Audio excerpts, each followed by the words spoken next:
दोस्तों नमस्कार, स्वागत है आपका 4 PM पर। मैं हूं आपके साथ अदिति। सिद्धरामैया के राजभवन में इस्तीफे के बीच राज्यपाल गायब रहे।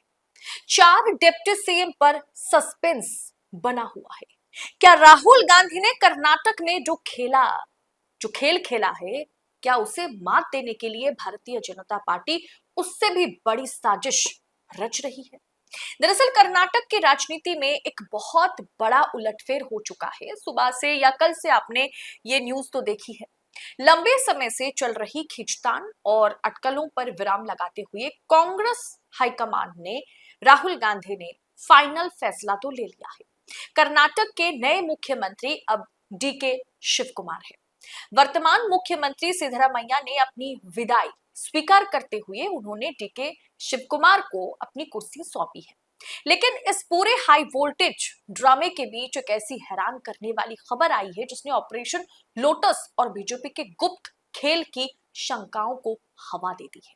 आखिर क्या हुआ सिद्धरामैया की ब्रेकफास्ट मीटिंग में और राज्यपाल के अचानक बैंगलोर छोड़ने के पीछे इनसाइड स्टोरी है क्या? भारतीय जनता पार्टी क्या कुछ करने की कोशिश में लगी हुई है, सब कुछ आपको मैं तफसील से समझाऊंगी, तो आखिर तक वीडियो में बने रहे। दरअसल बेंगलुरु में आज सुबह मुख्यमंत्री सिद्धरामैया के आवास पर आप जानते हैं बेहद महत्वपूर्ण ब्रेकफास्ट मीटिंग बुलाई गई, जिसमें सरकार के तमाम मंत्री विधायक शामिल हुए। डीके शिव कुमार भी शामिल हुए। दिल्ली से सीधे बेंगलुरु लैंड करके डीके शिव कुमार इस बैठक में पहुंचे थे। बैठक की शुरुआत में ही एक बेहद भावुक और राजनीतिक रूप से बड़ा दृश्य, एक बहुत बड़ा कैनवस देखने को मिला, जब डीके शिव कुमार ने आगे बढ़कर वरिष्ठ नेता और पूर्व सीएम सिद्धरामैया के पैर छूकर उनका आशीर्वाद लिया। सोशल मीडिया पर फोटो को वायरल करवाया गया। इसके बाद सिद्धरामैया ने बिना किसी मतभेद के खुद अगले मुख्यमंत्री के रूप में डीके शिव कुमार के नाम का प्रस्ताव रखा, जिसे सभी मंत्रियों ने सर्वसम्मति से स्वीकार भी कर लिया। अब कर्नाटक सरकार के मंत्री जानते हैं आप H.K. पाटिल और रामलिंगा रेड्डी ने मीडिया को अंदर की बात बताते हुए साफ किया कि हाईकमान के सुझाव पर सिद्धरामैया ने बेहद खुशी खुशी बिना किसी असंतोष के पद छोड़ने का फैसला लिया। अब इस विदाई बैठक में सिद्धरामैया ने मुंह फुलाने के बजाय अपने पिछले 3 साल में उन्होंने क्या काम किया है, पूरा रिपोर्ट कार्ड मंत्रियों के सामने रखा और बताया कि कैसे विपरीत परिस्थितियों के बावजूद उनकी सरकार ने कांग्रेस की चुनावी गारंटियों को धरातल पर जो है उतारा था। अब दोस्तों, ये सब कुछ के बीच आज दोपहर 2:30 से 3:30 बजे के बीच राजभवन यानी लोक भवन जाकर के मुख्यमंत्री पद से अपना इस्तीफा सिद्धरामैया को सौंपना था। लेकिन इस पूरी कहानी में सबसे बड़ा ट्विस्ट तब आया जब पता चला कि कर्नाटक के राज्यपाल, जी हाँ, कर्नाटक के गवर्नर थावरचंद गहलोत बुधवार रात 11:30 बजे ही अचानक बैंगलोर से मुंबई के लिए रवाना हो गए, जबकि उन्हें आज पता था कि सिद्धरामैया इस्तीफा देने वाले हैं। अब राजभवन के सूत्रों ने इसके पीछे पारिवारिक इमरजेंसी का हवाला तो दिया, लेकिन उनके लौटने का कोई टिकट बुक नहीं है, यानी वो कब लौटेंगे ये किसी को पता नहीं है।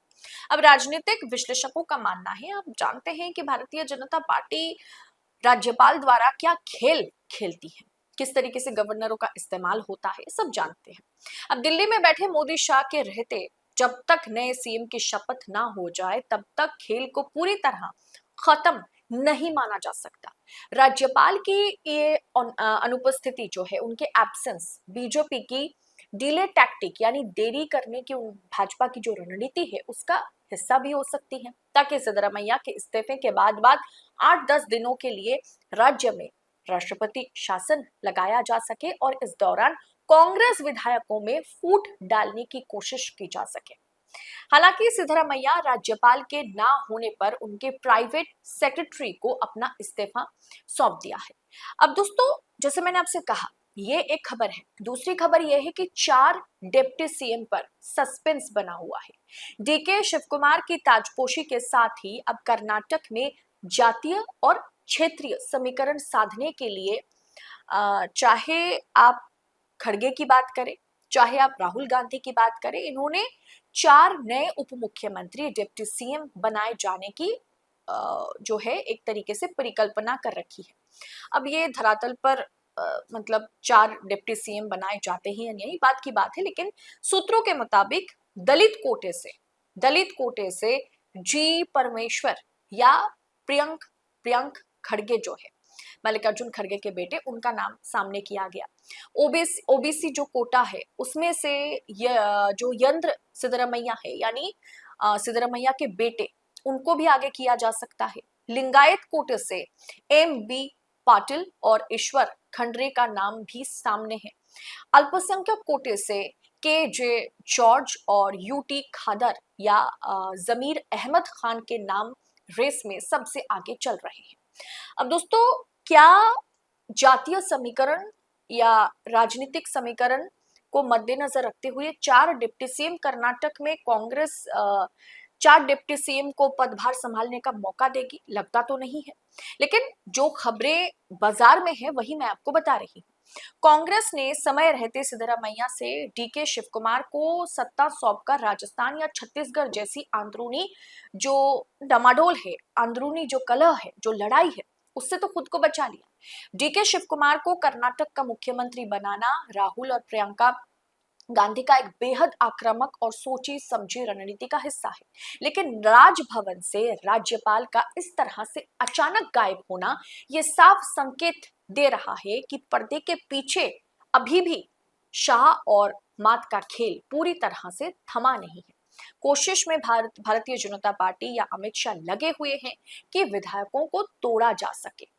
अब आगे देखना दिलचस्प होगा कि राजभवन में या लोक भवन में राज्यपाल कब लौटते हैं और कब डीके शिव कुमार शपथ ग्रहण करते हैं। इसके बीच कहीं शपथ ग्रहण में ग्रहण ना लग जाए या भाजपा ग्रहण ना लगा दे, इस पर हमारी कड़ी नजर होगी।